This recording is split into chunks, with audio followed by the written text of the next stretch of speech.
Hey, it's Fuzzy. All right, you guys, this is the Timemore Chestnut C3 manual coffee grinder burr. It's got internal adjustment settings. It's got double bearing positioning. The burr size is about 38 millimeters. There's 36 adjustments. I'm going to show you that in a second. It weighs about 700 grams or 25 ounces, about a pound and a half. It's a heavy little sucker. It is solid steel all the way through. You've got stainless steel handle. You've got a plastic handle here that's actually turns really, really well. It's got a little bit of play, so it can't really jam up. So if there's stuff inside here, it can fall out and still spin good. This comes off, and that's where you put your coffee, okay? Now this is all metal inside here, okay?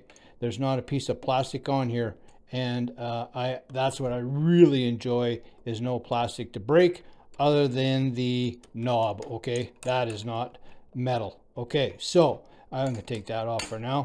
Now on the bottom, you take this off, and that's where your coffee ends up after it's ground.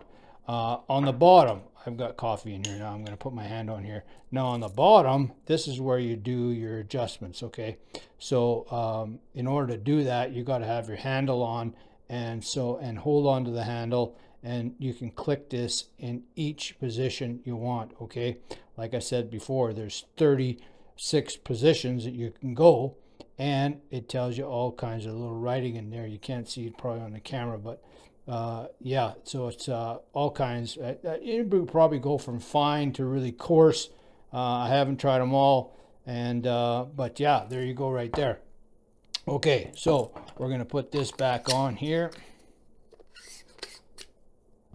and I'm gonna just show you how easy this grinds.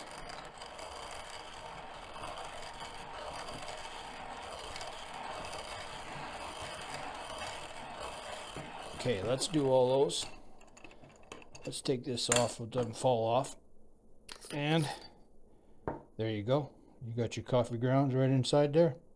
You throw them in your French press or whatever you want, or a coffee filter or whatever you want, and you can just make yourself some coffee. But I'll tell you what, this little thing works really, really well, and I enjoy it. All right, that's my review. Thanks for coming.